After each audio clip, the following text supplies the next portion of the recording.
Hello everyone, welcome to our channel. I hope कि आप अपने हाफ ईयरली एग्जाम की बहुत ही ज्यादा अच्छी तरीके से प्रिपरेशन कर रहे होंगे। तो उसी प्रिपरेशन को एक स्टेप ऊपर ले जाने के लिए मैं आप लोगों के लिए लेकर के आया हूं साइंस का हाफ ईयरली का ब्लूप्रिंट।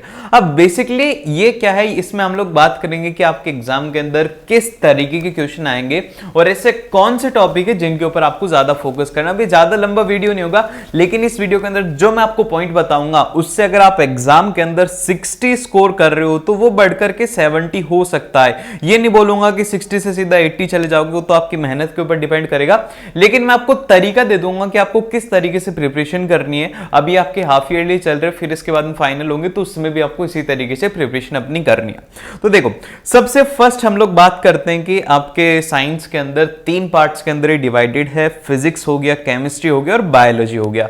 अब इसके अंदर देखो ध्यान से कि आपका जो पेपर है वो तो टोटल कितने मार्क्स का होगा, 80 मार्क्स का होगा। अब इसके अंदर अलग अलग डिस्ट्रीब्यूशन होने वाला है, जिसमें कि अगर हम सबसे फर्स्ट में बात करें फिजिक्स का, तो फिजिक्स का 25 मार्क्स का रहेगा, उतना ही केमिस्ट्री का रहेगा और उतना ही बायोलॉजी का रहेगा। लेकिन अब आप देखोगे टोटल करके तो ये तो हो रहा है 75, लेकिन हमारा जो एग्जाम है वो तो 80 का होता है। अब ये जो 5 मार्क्स हैं ये कहां से आते हैं? अब देखो, आप लोगों के कुछ चैप्टर हैं, जैसे कि नेचुरल फिनोमिनन हो गया, फिर उसके बाद में एक है नेचुरल रिसोर्सेज हो गया। अब जो नेचुरल फिनोमिनन है उसके अंदर जो ह्यूमन आई है, वहां से जो क्वेश्चंस होते हैं वो कई बार बायोलॉजी के अंदर डाल दी जाते हैं, या फिर अगर हम लोग बात करें नेचुरल रिसोर्सेज के क्वेश्चंस बेसिकली इसमें आते हैं। बायोलॉजी का पोर्शन थोड़ा ज्यादा होता है फाइनल्स के अंदर। हो सकता है कि आपकी जो ये हाफ ईयरली एग्जाम है इनमें भी ऐसा ही हो, तो ज्यादा इसमें कंफ्यूज मत होना कि +5 क्यों है। हो सकता है कि बायोलॉजी का ज्यादा हो जाए या फिर फिजिक्स का ज्यादा हो जाए, ये 5 मार्क्स किसी में भी एड ऑन हो सकते हैं। देन फिर इसके बाद में अगर हम आगे बात करें कि कितना कितना परसेंटेज वेटेज रहेगा, 31% रहेगा और बायोलॉजी का इसमें थोड़ा ज्यादा रहता है, जो कि मैंने फाइनल्स के एग्जाम है उनको देख करके बनाया था।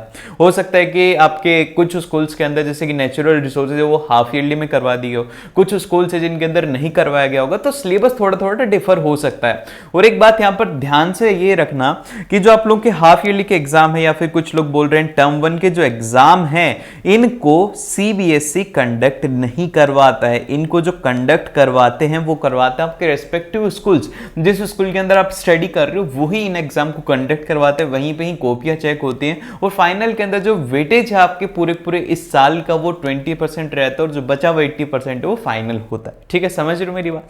तो इसके ऊपर भी फोकस करना है, क्योंकि अभी से आप लोगों की प्रिपरेशन इसमें होने लग जाएगी। अब इसके बाद में हम लोग बात करेंगे साइंस के पेपर के बारे में। अब देखो, बहुत ही ज्यादा इंपॉर्टेंट बात बताता हूं कि अगर आपको साइंस के पेपर के अंदर अच्छा स्कोर करना है ना, तो आपको क्या करना होगा। देखो, सबसे फर्स्ट जो थिंग आपको यहां पे याद रखनी है, वो तो यार साइंस का पेपर है तो आपको अच्छे से याद ही रखना है, वो है एक तो फ्लो डायग्राम। ठीक है, आपको फ्लो डायग्राम अगर आप अपने आंसर के अंदर लिखोगे तो वहां पर क्या है, टीचर आपको ज्यादा मार्क्स देगा। अब फ्लो डायग्राम के अंदर क्या हो सकता है, जैसे कि फॉर एग्जांपल के लिए मैं एक प्रोसेस समझा रहा हूं कि ह्यूमन न्यूट्रिशन किस तरीके से होता है, तो हम सबसे फर्स्ट क्या ड्रॉ करेंगे, वो करेंगे माउथ। ठीक है, अब माउथ हो गया, अब माउथ में फूड जाएगा, फिर उसके बाद में ऐसे प्रोसेस बना करके हम ऐसे वो डब्बे बनाते हैं ना, इस तरीके से आपको डब्बे बनाने हैं। ये जो प्रोसेस दिखाने का एक तरीका होता है ये अच्छा होता है, आपकी प्रेजेंटेशन इससे इंप्रूव होती है। फिर इसके बाद में नंबर सेकंड जो पॉइंट आपको याद रखना है साइंस के डायग्राम के अंदर, वो है मतलब साइंस के पेपर में, वो है डायग्राम। देखो, अब इसके अंदर डायग्राम जो है वो सबसे ज्यादा इंपॉर्टेंट आपके रहेंगे। एक तो बायोलॉजी के जितने भी डायग्राम है उनको आपको हाथ से प्रैक्टिस करना है, क्योंकि सीधा का सीधा क्वेश्चन ये आएगा कि draw the diagram of human respiratory system. ये नहीं आ सकता तो ये आ सकता है कि ह्यूमन हार्ट का बनाइए, हार्ट का बहुत बार आ जाता है। या फिर उसके बाद में हम लोग बात करते हैं कंट्रोल एंड कोऑर्डिनेशन के अंदर आ जाता है कि आप जो रिफ्लेक्स सेक्शन है उसको ड्रॉ करके बताइए। तो ऐसे जो डायग्राम है इसमें आपको 3 मार्क्स के क्वेश्चंस बहुत ही ज्यादा आसानी से मिल जाते हैं, जो कि आपको स्कोर करने में बहुत ही ज्यादा हेल्प करते हैं। और ये क्या होता है कि स्मार्ट जो टॉपर होते हैं वो इन्हीं चीज के ऊपर फोकस करते हैं। भाई डायग्राम के अंदर क्या है, 5-6 डायग्राम है, उनको हर दिन आप 2-3 बार ड्रॉ करोगे तो आपको अच्छे से याद हो जाएगी, उनकी लेवलिंग अच्छे से याद हो जाएगी, तो आपकी प्रेजेंटेशन प्रेजेंटेशन अच्छी होगी और आपको फ्री के मार्क्स वहां पर मिलते हैं। फिर इसके बाद में जो नंबर 3 है जो कि हमारे एप्लीकेबल होगा किसके लिए, वो होगा हमारे केमिस्ट्री में। तो केमिस्ट्री के अंदर जो आपको ध्यान रखनी है वो याद रखनी है रिएक्शंस, ठीक है। अब रिएक्शंस आप लोगों को जो एक्टिविटी है ना केमिस्ट्री के अंदर बहुत ही ज्यादा इंपॉर्टेंट है। आप लोगों को लग रहा होगा कि भाई एक्टिविटी से क्या ही क्वेश्चन आते हैं। मैंने लास्ट ईयर एक्टिविटीज करवाई थी स्टूडेंट्स को, तो उनमें से एज इट इज क्वेश्चन आ जाता है। कई बार ये पूछ लिया जाता है कि इस रिएक्शन में ये क्यों यूज में लिया जाता है, जैसे कि कई बार पूछा जाता है कि चाइना डिश को क्यों यूज में लिया जाता है, जो मैग्नीशियम रिबन है वो व्हाइट कलर का क्यों बर्न होता है, उतनी ब्राइट फ्लेम क्यों होती है। ऐसे क्वेश्चंस कहां से आते हैं, एक्टिविटी के ऊपर बेस्ड होते हैं और इनकी जो रिएक्शंस हैं ये इनमें काफी ज्यादा इंपॉर्टेंट होते हैं। तो जो ब्लू बॉक्स के अंदर होता है वो याद रखना। और अगर आपको देखना है एक्टिविटीज को मैंने सिंप्लीफाइड करके बता रखा है, तो उन सभी का लिंक आपको क्या मिल जाएगा, डिस्क्रिप्शन में मिल जाएगा, वहां से जाकर के आप उस वीडियो को देख सकते हो। और जितना भी आपका हाफ ईयरली का मटेरियल होगा उसके लिए मैं एक सेपरेट प्लेलिस्ट बना दूंगा जिसके अंदर की साइंस का, एसएसटी का, हिंदी का, इन सभी का पेपर भी, और हमने ऑलरेडी साइंस का पेपर डिस्कस कर चुके हैं, तो आप जाकर के वहां पे देख सकते हो, ठीक है। ये समझ में आ गई, रिएक्शन आपको याद रखना है। और एक जो हमारा लास्ट बचता है फिजिक्स के अंदर जो कि बहुत ही ज्यादा डराता है बच्चों को, वो है न्यूमेरिकल्स। कि भैया न्यूमेरिकल्स जो है उनसे हमें डर लगता है। अब हम न्यूमेरिकल्स का क्या करें यार, न्यूमेरिकल्स के इतने क्वेश्चन नहीं आते। आप लोग क्या करते हो कि एक्सट्रीमली टफ वाले न्यूमेरिकल सॉल्व करते हो और उनको देख करके डर जाते हो, फिर एग्जाम के अंदर डर लगता है। लेकिन ऐसा नहीं है, आपको जो क्वेश्चंस हैं वो नॉर्मल, आपका एक तो सबसे पहले तो डेरिवेशन क्लियर होना चाहिए। मैं आपको ये बातें बता रहा हूं आपके फाइनल एग्जाम को लेकर के, क्योंकि फाइनल एग्जाम के अंदर इन सभी चीजों का वेटेज ज्यादा होता है। सबसे फर्स्ट तो आपको न्यूमेरिकल्स के अंदर जो है डेरिवेशन अगर आपको आता है तो आप आसानी से कर सकते हो। सेकंड है फॉर्मूला आपको याद होना चाहिए, ठीक है। ये है न्यूमेरिकल्स, ज्यादा कोई टफ नहीं होते। 5-6 न्यूमेरिकल्स की प्रैक्टिस करो एक फॉर्मूला के ऊपर बेस्ड, आपको वो चीजें अच्छे से समझ में आ जाएंगी। अब इसके बाद में हम लोग बात करते हैं पेपर कैसा रहेगा। पेपर वही पैटर्न है, आप लोगों का 20 एमसीक्यूज रहने वाले हैं। अब इसके अंदर जो आपका पेपर आया था सैंपल पेपर, उसके अंदर ये जो एमसीक्यू है ये कैसे है ये मैं आप लोगों को बताता हूं। इन एमसीक्यूज के अंदर कैलकुलेशन डाल रखी है, थोड़ी है लेकिन कैलकुलेशन है, थोड़ी ट्रिकी है, जो कि आपको यहां पे ध्यान रखना होगा। तो हो सकता है कि हाफ ईयरली में भी ऐसे क्वेश्चन आपके स्कूल्स वाले दे दें। देन फिर सेकंड है वेरी शॉर्ट आंसर टाइप, जो कि 6 रहने वाले हैं, 7 शॉर्ट आंसर टाइप रहेंगे और 3 लॉन्ग आंसर टाइप रहने वाले हैं। और फाइनल के अंदर आप मतलब कि ये फाइनल मैं बोल रहा हूं, यहां पे आपको एक केस बेस्ड क्वेश्चंस भी देखने को मिलेंगे, जिसके अंदर कि आपको एक स्टोरी दे दी जाएगी कि है ना, मैं तो बताता हूं मेरे में क्या आया था कि है ना, वो 12th क्लास के अंदर फ्लोटेशन मेथड होता है, तो उसी के बारे में क्वेश्चन आया था कि ये कैसे होता है कि एक औरत है जो कि ना कपड़े धोती है, उसका आदमी है वो मिल के अंदर काम करता है, तो उसमें उसके सल्फर जाता है, तो अगर वो साबुन से कपड़े धोती है तो उसमें झाग बनता है, तो वो अलग हो जाता है, अगर सर्फ से धोती है तो नहीं होता। तो मतलब एक तरीके से ऐसे क्वेश्चन आपको कहानी बना करके दे दी जाती है। ऐसे क्वेश्चन जनरली केस बेस्ड में पूछे जाते हैं। देन फिर इसके बाद में हमारे पास में जो नेक्स्ट है, कुछ बातें मैं आप लोगों को बता देता हूं कि इस चैप्टर के अंदर क्या इंपॉर्टेंट है। जैसे कि हमारा जो केमिस्ट्री का पहला चैप्टर है केमिकल रिएक्शन। अब केमिकल रिएक्शन के अंदर क्या चीजें इंपॉर्टेंट है, इसका जो सबसे ज्यादा इंपॉर्टेंट टॉपिक है वो है टाइप्स ऑफ केमिकल रिएक्शन। इसके अंदर एक तो आपको सभी की डेफिनेशन याद होनी चाहिए, कॉम्बिनेशन क्या होता है, डिकम्पोजिशन क्या होता है, डिस्प्लेसमेंट क्या होता है, डबल डिस्प्लेसमेंट क्या होता है, इनकी डेफिनेशन आपको अच्छे से आनी चाहिए विद एग्जाम्पल। आपको कम से कम 2 एग्जाम्पल तो सभी रिएक्शन की याद होनी चाहिए। फिर इसके बाद में जो सेकंड है, जो कि थर्ड पॉइंट है, जो कि बहुत बार एग्जाम के अंदर आ जाता है, 3 मार्क्स के अंदर ये भी आ जाता है सिंपल सा कि 3 रिएक्शन दे दी जाएंगी, बोला जाएगा कि इसको आइडेंटिफाई करो कौन सी रिएक्शन है। तो आपको ये आइडेंटिफाई करना आना चाहिए कि जैसे कि A प्लस B, अगर हमें ये दे रहा है AB, तो ये कौन सी वाली रिएक्शन है। चलो कमेंट करके बताओ कि इस रिएक्शन का नाम क्या होगा। अगर 2 कंपाउंड मिलकर के एक नया कंपाउंड बना रहे हैं तो इसको हम लोग क्या बोलेंगे, जल्दी से कमेंट करके बताइए। इसी तरीके से आपको आइडेंटिफाई करना आना चाहिए। ऐसी रिएक्शंस दे दी जाती हैं। फिर कई बार आता है कि आपको इसके अंदर जैसे कि केमिकल इक्वेशन बनाने को दे दी जाती है, बैलेंस करने को दे दी जाती है, तो ये 2 चीजें इसमें इंपॉर्टेंट है। बैलेंसिंग का केमिकल इक्वेशन भी याद रखना है आपको। देन फिर इसके बाद में हमारे पास में जो नेक्स्ट चैप्टर आता है वो आता है एसिड, बेसिस एंड सॉल्ट। इसके अंदर कुछ इंपॉर्टेंट टॉपिक बता देता हूं जो कि आपको पढ़ने चाहिए एग्जाम से पहले।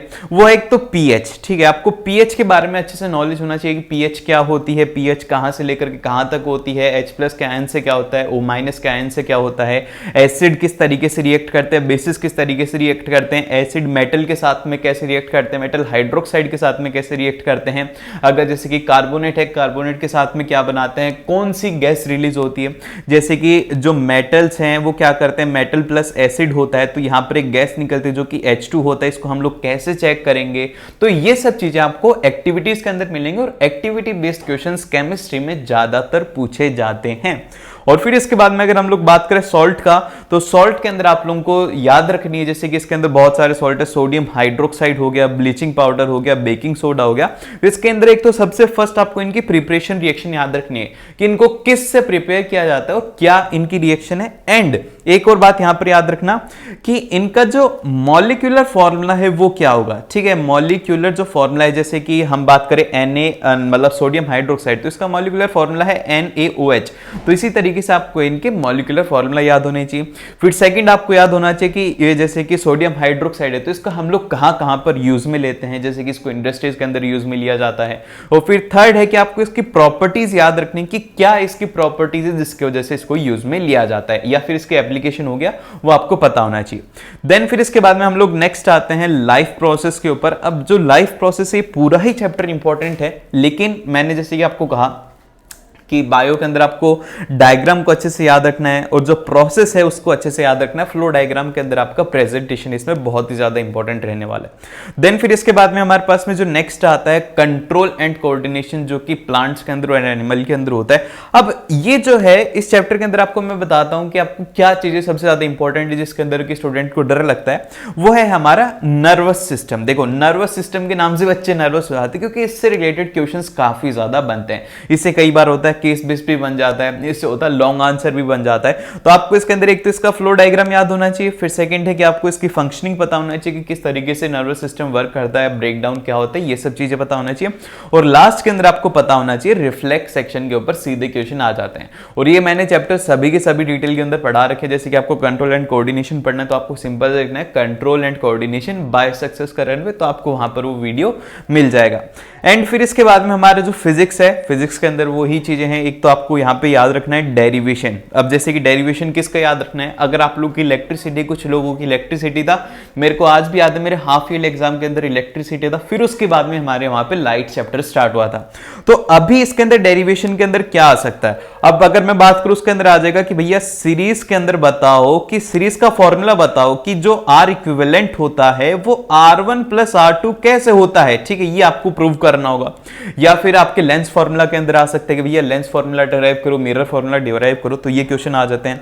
फिर जो थर्ड है हमारा वो आता है यहां पर एडवांटेज एंड डिसएडवांटेज वाले क्वेश्चंस जनरली आ जाते हैं थ्योरी फॉर्म में कि write an example of a convex, मतलब what are the advantage of a concave lens, convex lens, या फिर डिसएडवांटेज आ जाते हैं, या फिर यूजेस आ जाते हैं। तो वो सब चीजें आपको इसमें याद रखनी, किसी के एडवांटेज होते हैं, किसी के डिसएडवांटेज होते हैं, किसी के यूजेस होते हैं, तो वो सब चीजें आप इसमें याद रखना। और लास्ट है इसके अंदर डायग्राम। अब डायग्राम कहां से आ सकते हैं, डायग्राम आपके आ सकते हैं लेंस वाले चैप्टर से। जितने भी रे डायग्राम है वो सभी के सभी इंपॉर्टेंट हैं। और फिर लास्ट के अंदर है न्यूमेरिकल्स। न्यूमेरिकल्स का अगर डर लग रहा है तो बेसिक जितने ज्यादा न्यूमेरिकल्स हो सके उनको सॉल्व करें, और इससे आप है ना आसानी से कर सकते हो। और हमने जो साइंस का हाफ ईयरली का पेपर है वो ऑलरेडी डिस्कस कर लिया, तो उसका लिंक आपको डिस्क्रिप्शन में मिल जाएगा, वहां से जाकर के आप उसको देख सकते हो। ऐसी और वीडियोस के लिए लाइक कर लेना, सब्सक्राइब कर लेना। सब्सक्राइब आप लोगों के लिए होता है ताकि नई वीडियो के बारे में पता लग जाए, और अपने दोस्तों के साथ में इस वीडियो को जरूर से शेयर कर